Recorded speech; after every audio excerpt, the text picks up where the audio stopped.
menjelek-jelekkan saudaranya. Ya, man ayyara akhahu bidzambi, menjelek-jelekkan dosa saudaranya,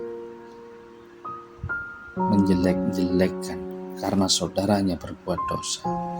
Bukan malah ditutupi, malah diumbar aibnya, malah ditebar-tebarin, malah dipamer-pamerkan agar orangnya malu, agar orangnya terhina. Bukan malah didoakan, malah ditebar, malah dijelek-jelekan, malah disebar-sebarkan. Lam yamut hatta ya'malahu, maka ia tidak akan mati kecuali mengamalkan dosa saudaranya, dosa orang tersebut yang dijelek-jelekkan. Hadis riwayat Tirmidzi. Udah tahu saudaranya salah, dosa, bukan malah ditutupi, bukan malah didoai, malah ditebar-tebarkan, wis digosipkan, diomong-omongkan. Tahu nggak? Dia kan habis maksiat seperti ini. Aku tahu nggak? Kalau kata Jawa, melok-melok, elok-elok bakale melok. Menghina-hina bakalnya akan terjadi pada dirinya. Akhirnya kebau. Makanya tadi ada yang orang baik, terus ada berapa tahun kemudian dia menjadi orang yang ahli maksiat, ahli buruk, karena dia sering menjelek-jelekan, merasa dirinya paling baik, merasa dirinya paling alim, sehingga dia menjelek-jelekan. Itu apa, kiai apa itu kiai apa itu, dijelekan, ditunjukin aib-aib, bahaya itu apa, dia itu nggak amanah, dia itu suka nipu, dia itu suka bohong. Lama-lama yang ngomong ini jadi pembohong, jadi penipu. Man ayyara akhahu bidzambil lam yamut hatta ya'malahu. Barang siapa yang menjelekkan saudaranya karena suatu dosa, ya, karena suatu dosa, suatu kesalahan, bukan malah ditutupi, nggak tahu, malah ditebar-tebarin, malah dibikin heboh, dibikin status agar orang lain pada tahu, ada orang lain pada ngelihat, ada orang lain pada tahu bahwa kiai ini, bahwa ustadz ini, bahwa orang ini dia penipu, makan uang orang, sering bohong, sering khianat, siapa lagi, sering godain. Lama-lama dia tidak akan mati, kata Rasulullah, hatta ya'malahu, sebelum dia melakukan perbuatan seperti demikian.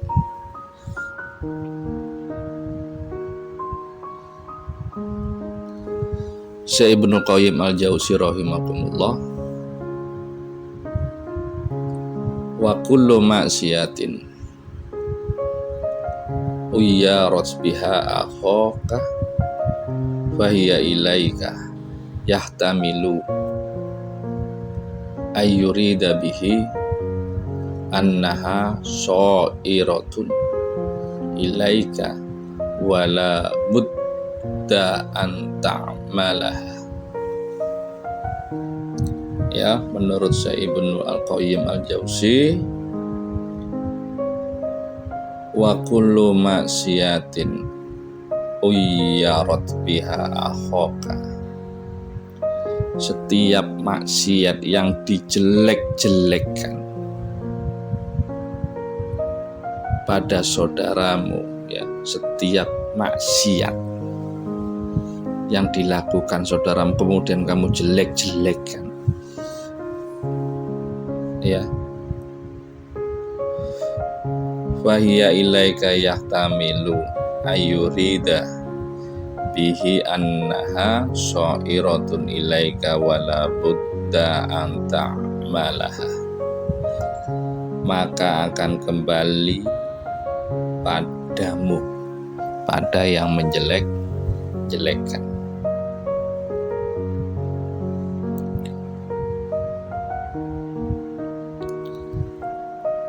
Engkau pasti akan melakukan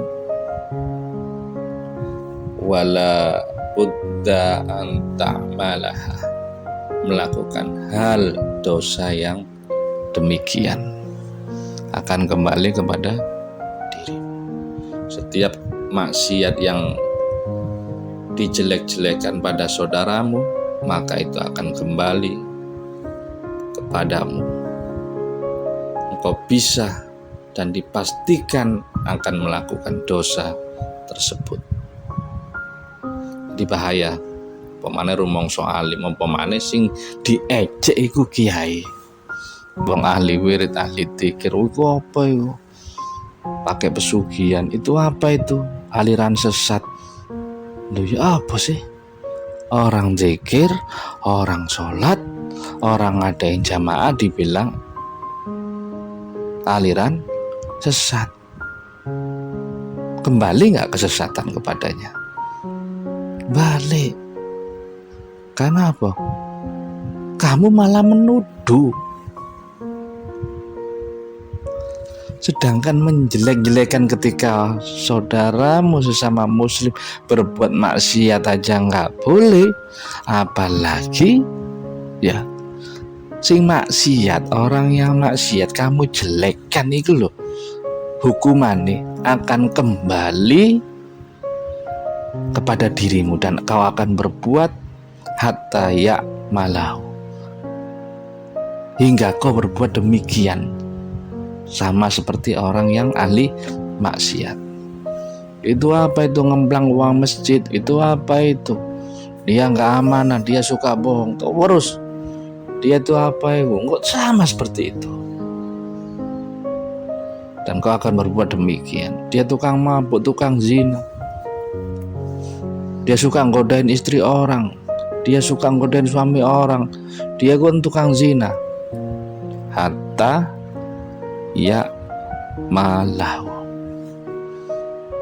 hingga dia akan melakukan hal seperti demikian yang saudaranya maksiat dijelek-jelekan.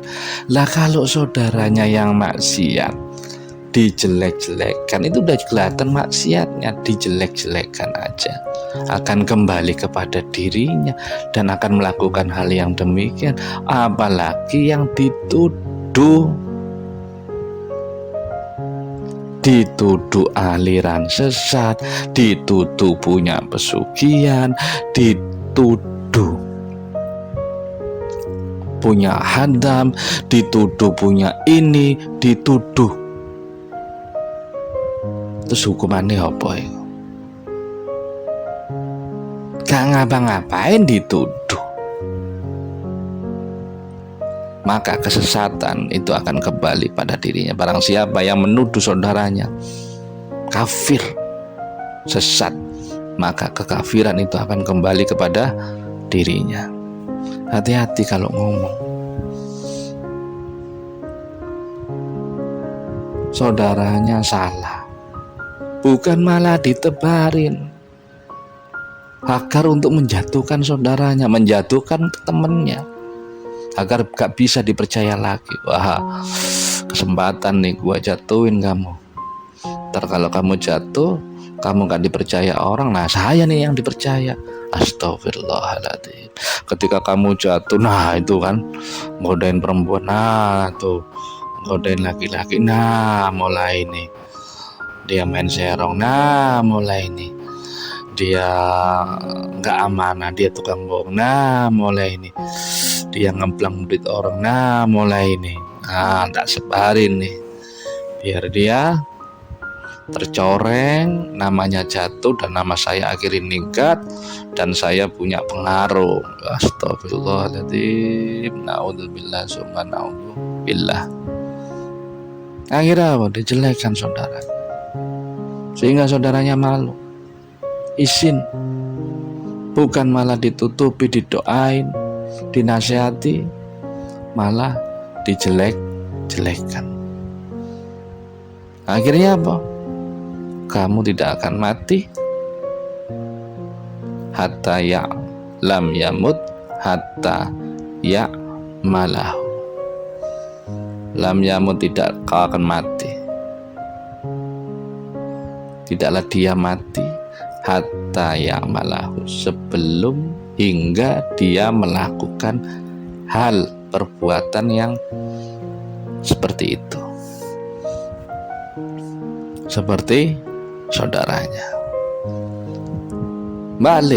Kembali kepada dirinya, akhirnya balik seperti bumerang bagi dirinya. Itu apa? Itu anaknya bapak itu, anaknya ibu itu, ternyata anaknya lahir di luar nikah, ternyata anaknya zina, ternyata anaknya kelihatan aja pakai kerudung, kelihatan aja alim, tapi di luar dibawa orang, tapi di luar dia seperti ini, kelihatannya itu alim, bagus, padahal dia jahat. Itu ditebarin ya, gak lama akhirnya anaknya hamil di luar nikah. Kok bisa anak saya seperti ini? Hei, kamu sering ngumbar aib saudaramu yang berbuat maksiat. Akhirnya apa? Akhirnya nerima kamu, nimpa ke diri kamu. Ngoco, cermin. Kita ini masih hidup. Kita ini masih hidup. Keluarga yang tentram bisa menjadi kacau. Kenapa? Karena masih hidup. Keluarga yang ayem, tentrem, ekonomi mapan bisa hancur karena masih hidup. Kenapa? Karena perbuatan dosa. Keluarga yang hancur bisa menjadi rukun karena masih hidup. Jadi masih hidup itu banyak kemungkinan. Yang soleh bisa menjadi ahli maksiat, yang ahli maksiat bisa menjadi soleh. Ya, yang ahli maksiat bisa menjadi soleh, yang soleh bisa menjadi ahli maksiat. Kiai Barseso 200 tahun dia mengabdi kepada Allah. Sebulan sebelum meninggal, dalam hikayat, dia mati menyembah iblis. Ya, mati menyembah iblis.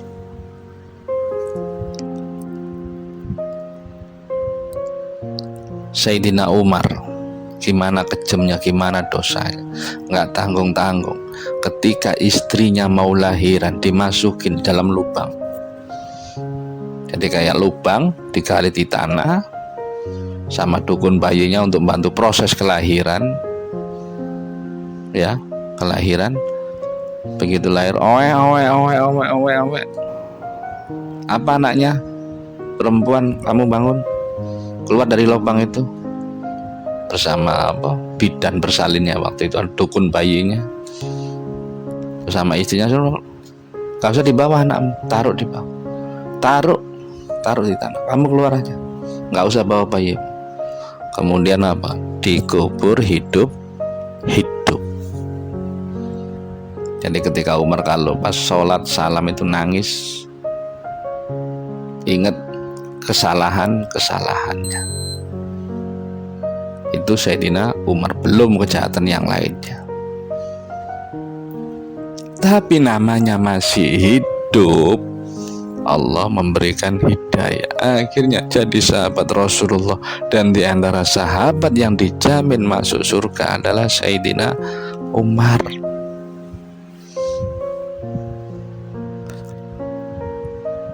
Kiai Barseso, pendeta Barseso yang 200 tahun ngabdi ke Allah, ya, ngabdi ke Allah. Sebulan sebelum meninggal, dia dihukum pancung dalam keadaan menyembah kepada iblis. Hidup banyak kemungkinan. Jangan kau mencela, jangan kau menghina. Apalagi saudaranya maksiat dikasih tahu akar jatuh, akar malu.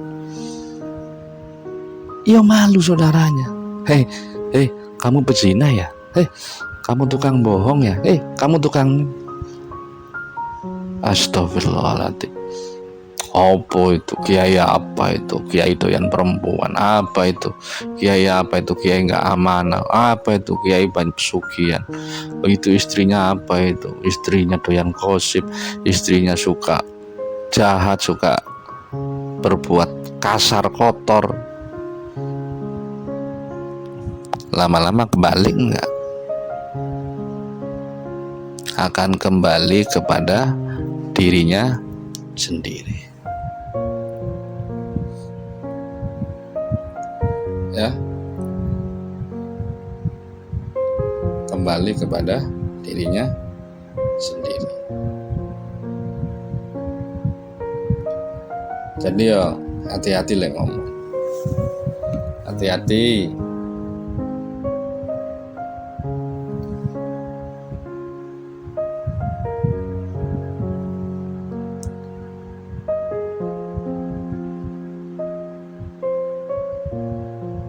Karena menjelek-jelekkan saudaranya yang maksiat, menebar-nebarkan saudaranya yang maksiat, iku nganggep awakmu iku sombong. Kon iku sombong,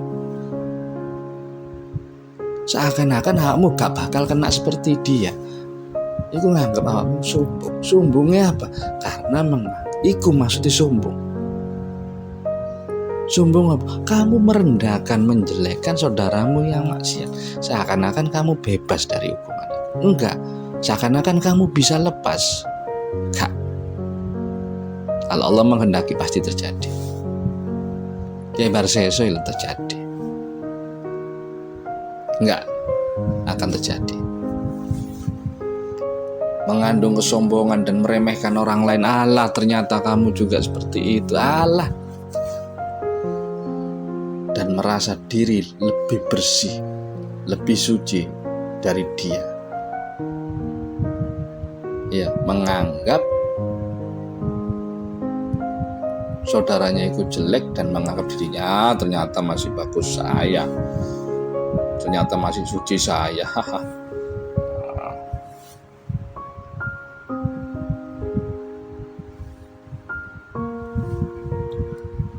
Bukan malah menasehati, memberi doa, malah menjelek-jelekan.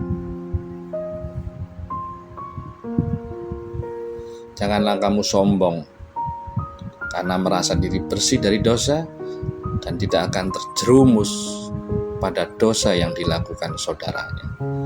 Hati-hati.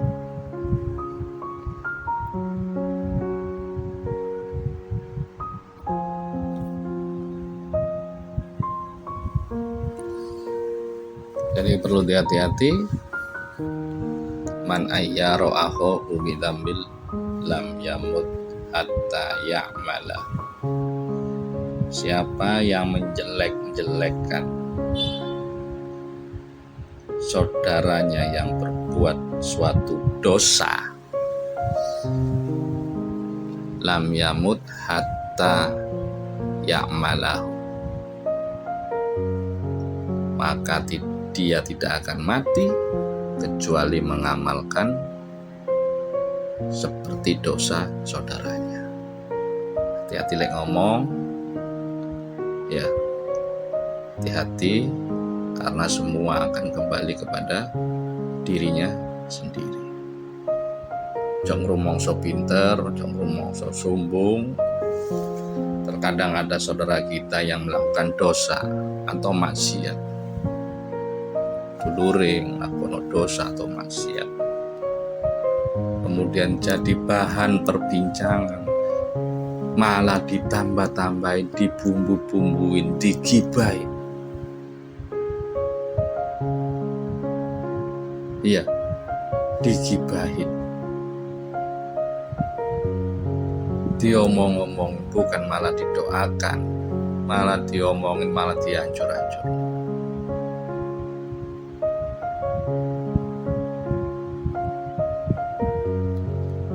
Syekh Al-Mubarak menjelaskan, bisa jadi ia terjerumus dalam dosa yang sama karena ada faktor kagum.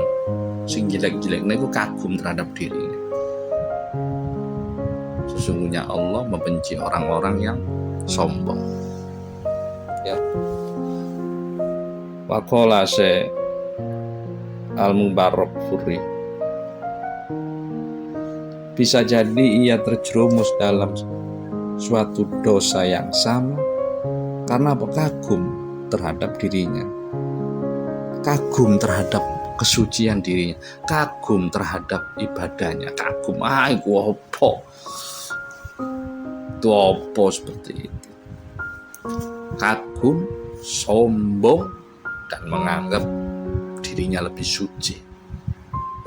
Suci itu pemberiannya Allah. Orang bisa ibadah itu pemberiannya Allah. Allah berhak menarik pemberiannya. Dan Allah memberi siapapun yang dikehendaki dan menarik siapapun yang dikehendaki. Menarik pemberian siapapun yang dikehendaki. Seakan-akan orang yang ngomong gitu, yang menjelekkan saudaranya itu berkata, seakan-akan terjerumus maksiat. Lihat aku orang bersih, orang tak kayak dia itu apa? Dia itu seperti tukang maksiat, tukang zina, tukang judi, keluarganya berantakan, anak-anaknya gak ada yang benar. Tentu ini membentuk kesombongan yang nyata dan yang sangat merendahkan orang lain. Kemudian beliau berkata, Syekh Mubarak ini yujaza bisalbit taufik hatta yartakiba ma ayyaro akhahu, dibalas dengan memberikannya jalan hingga ia melakukan maksiat yang ia cela yang dilakukan oleh saudaranya. Binafsihi li salamatihi mimma ayyara bihi akhahu. Hal tersebut karena kesombongannya, karena ia merasa kagum dengan dirinya, karena ia merasa selamat dari dosa saudaranya tersebut. Mimma ayyara bihi akhahu, ya. Ijabuhu binafsihi li salamatihi mimma ayyara bihi akhahu. Hal tersebut karena sombongnya, ia merasa sombongnya, kagumnya dengan dirinya. Binafsihi lisalamatihi, karena ia merasa selamat. Mimma ayyara bihi akhahu, dari dosa tersebut, merasa selamat dari dosa tersebut. Dibalas dengan memberikan jalan hingga ia melakukan maksiat yang ia cela, yang dilakukan oleh saudaranya tersebut, karena ia sombong, ia kagum terhadap dirinya sendiri. Binafsihi li salamatihi mimma ayyara bihi akhahu, karena ia merasa selamat dari dosa tersebut. Subhanallah. Demikian juga Ibnu Qayyim Al-Jauzi yang tadi diterangkan, setiap maksiat yang dijelekkan pada saudaramu akan kembali padamu. dan akan dipastikan, kata Ibnu Jayusi, wala yudda anta'malah.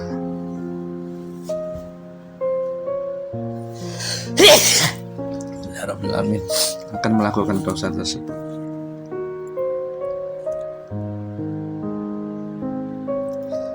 Beliau melanjutkan penjelasan bahwa dosa mencela saudaranya yang telah melakukan dosa itu lebih besar dari dosa yang dilakukan oleh saudaranya.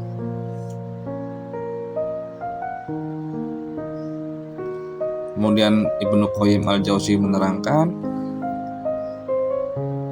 engkau mencela saudaramu yang melakukan dosa, ini lebih besar dosanya daripada dosa yang dilakukan saudaramu, dan maksiatmu lebih besar daripada maksiat yang dilakukan saudaramu, karena menghilangkan ketaatan dan merasa dirimu paling suci. Wa tazkiyatun nafsi, dan merasa dirimu paling suci. Ajur.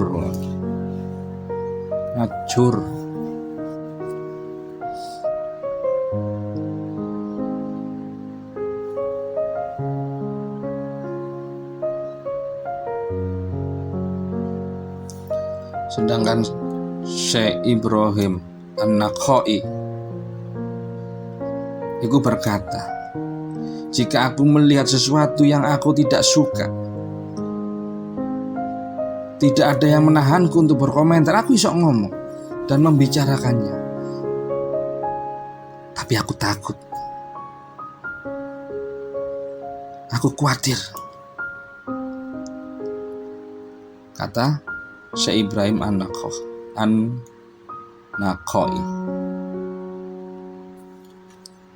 Aku takut, aku khawatir masalah itu akan menimpaku suatu hari. Aku iso komentar.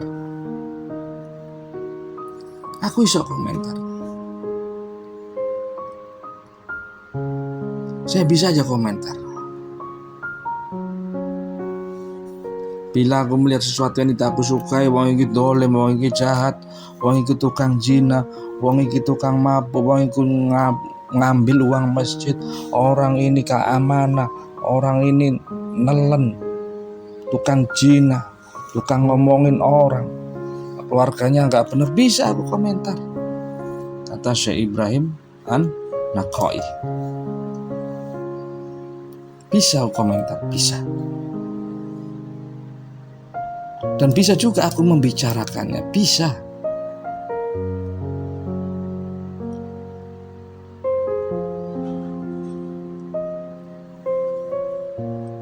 Tapi aku khawatir.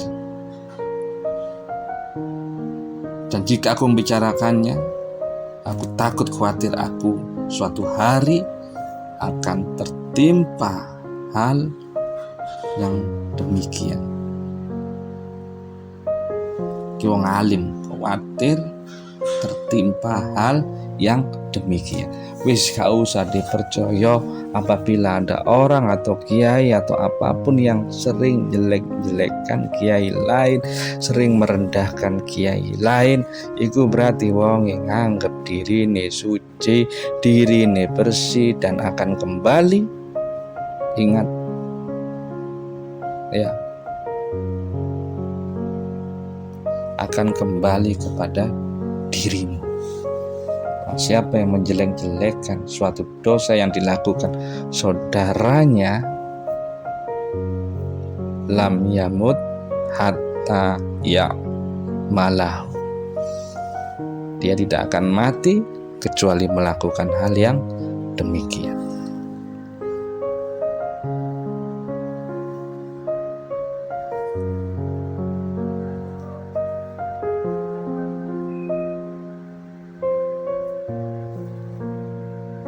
Waqala Syekh Hasan Basri, kanu yaquluna, kami para sahabat dan tabi'in itu memiliki konsep. Syekh Hasan Basri ini tokoh sufi, tokoh tasawuf. Para sahabat dan para tabi'in itu memiliki konsep. Apa konsepnya orang-orang dahulu, orang-orang tabi'in dan para sahabat? Barang siapa yang mencela saudaranya karena dosa-dosanya, sedangkan saudaranya itu sudah bertobat kepada Allah, maka si pencela tidak akan meninggal dunia kecuali ia akan mengalami dosa saudaranya tersebut. Iku hati-hati nih para sahabat dan para imam tasawuf. Semoga kita bisa menjaga lisan kita, karena lisan sangat berbahaya jika dia tidak terkontrol. Jadi waqala Rasulullah sallallahu alaihi wasallam, mayyadman li ma yabna lah, apa itu sana itu, lah yaihi wa ma baina rijlaihi atmallahu al jannatah.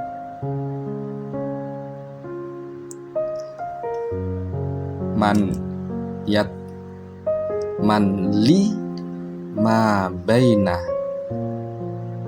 lahyaihi wa ma baina rijlaihi atmallahu jannah. Barang siapa yang menjamin untukku apa yang ada di antara dua rahangnya, lisannya, mulutnya, dan apa yang di antara dua kakinya atau farji, kemaluannya, titiknya atau memeknya, atman lahul jannah, aku akan menjamin surga baginya. Sampai Rasulullah jamin sendiri, aku akan menjamin surga baginya jika dia bisa menjaga lisannya dan farjinya. Cukup demikian, untuk ngantuk-ngantuk didik. Subhanallah walhamdulillah wala ilaha illallah wallahu akbar wala haula wala quwwata illa billahil aliyyil azim. La ilaha illallah Muhammadur Rasulullah Sayyidina Khidir Nabiyullah. La ilaha illallah Muhammadur Rasulullah Sayyidina Khidir Nabiyullah. La ilaha illallah Muhammadur Rasulullah Sayyidina Khidir Nabiyullah. Allahumma